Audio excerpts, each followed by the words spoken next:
Let's craft a fall faux stained glass sun catcher together, and I'm going to show you how I'm going to use UV resin in this one. So I've been using equal parts A and B of epoxy resin and all of the other ones that I've been doing, but this one we're going to be using UV resin. I've done quite a few of them, but this is the first one I've got a chance to edit so that you guys can see it. So I started by painting it black with acrylic black paint.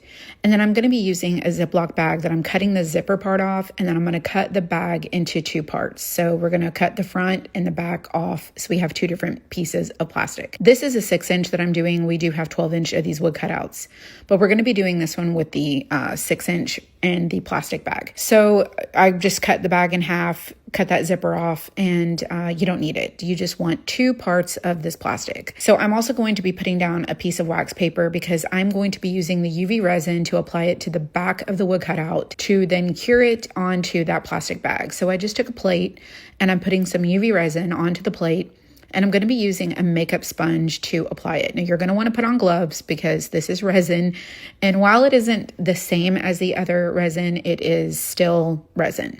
So I used a makeup sponge and I'm just blotting it and dabbing it on the same way that I would paint the wood outline with the black paint. And it's going to stay wet. It's not going to cure until I put the UV light on it. So I was really generous in applying this, and I didn't want it to get on my surface of my table, so that's why I put that wax paper down. So once you apply all of the UV resin to the wood cutout, then you're going to lay over the top of that the plastic bag piece that we've cut. And then we're going to cure it to that plastic bag. And it takes a couple passes of the light to make sure that that UV resin has cured. And so you can see here, I'm just applying that plastic, baggie to the back, and I'm stretching it out, making sure that it's good. And then I'm putting my UV light over it to cure it. It does take a few minutes, like I said, and you will want to probably double check just to make sure that your wood cutout is adhered. So we want to make sure that our resin doesn't leak out, and that's why we're applying that resin to the back of our plastic bag. So I just use this piece of cardboard so you could see how it's all attached to the backer. That's going to be what holds everything in. We use paper transfer tape for everything else. So these are the colors I'm going to be using. And we do have these in 2-ounce, 8-ounce, and 16-ounce bags available. And this is chocolate. So we're using chocolate, snow cap, golden honey, and terracotta. And that's a 2-ounce bag. And you can see I didn't use very much of it, and it little goes a long way. And then this is the golden honey that I'm putting in the center of my flowers for this pumpkin. I love this cutout. I really think it's so super cute. And then this is terracotta. So we actually color the terracotta in our warehouse, and it's a really pretty color. I use it in the mushroom. If you guys watch the mushroom one, I used it in that ombre in the stem, and it was really nice. And so I'm just filling in all the openings, and you can see how some of the glass is going into the other openings where we don't want it. And we're going to be using some sticky glue dots that I got from Amazon, and they're 3/8 inch. And I just pull one off and I put it onto the back of either a paintbrush or this tool that I got from the dollar store. And then I'm holding it down and picking up the pieces of glass that kind of went into the other opening. So this is crushed glass. It is 1 to 3 millimeter. And it's perfect for these type of crafts. I love it. It gives like a little crackle effect. It's not real stained glass, it's faux stained glass.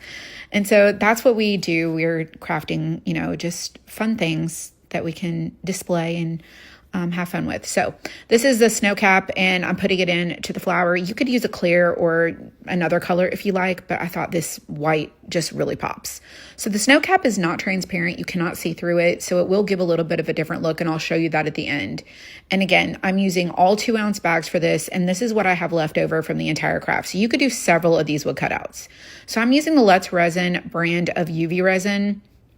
I like the UV resin of Let's Resin, but I'm not a fan of the other that they have. I just wasn't a fan, just personal preference. And so this is slowed down to real time and showing you how slowly I am applying that UV resin into the openings. And it's not going to level around the glass as quickly as the other resin does.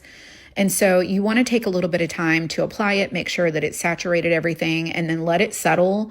And it does take a few minutes. These crafts are not very quick. They are fun to do, and it's a great thing to pass the time.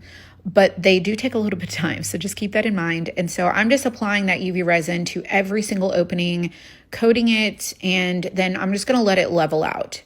And it's a matter of preference if you want it to look kind of domed or not. I didn't necessarily want that. A couple of my areas did do that. And then just to make sure that I've saturated everything, I did use the tip of this tool to make sure that all my corners were filled with resin so that I didn't have any like where it separates. And then I got this light on Amazon. It's the bigger one. I have a little small one. I call this my little spaceship light because it looks like a little spaceship, but it's so cute. So this is about 150 seconds. And I did several passes over this. I cut a lot of it out because I just felt like, for time's sake. And then I just made sure that everything felt solid. And then I'm just checking everything from the front to the back. And then I'm peeling off the plastic bag. So it peels off just like this, and then you're gonna be left with your resin in there. And if you see any spots that aren't quite cured all the way, put your light on for another couple passes. Now I did see a little bubble spot from the backside, and so I'm using some of that UV resin to just fill in that little bubble spot. So next I'm gonna put the light back on it so it can cure for a little bit longer, just to make sure that everything is in place and it's not gonna have any fallout, and it takes just a couple more passes. So here is how it looks. It's all finished. We're gonna go outside. Usually I don't show you the behind the scenes of all the things, but I thought let's go on an adventure together and let's go see what it looks like. So if you want to get the supplies, if you go to Shop the Maker's Map or suncatcherdiy.com, you can get all the supplies to do these faux stained glass crafts. We have laser machines, we cut the wood cutouts, we have crushed glass and resin, and you can get the supplies there. I hope you've enjoyed this and have learned something, and you can go on a crafting adventure. I love it for fall, and I think it's so much fun. Again, we have 6-inch and 12-inch, and we also have bulk packs for people who teach classes. Thank you so much for watching, and I'll see you next time.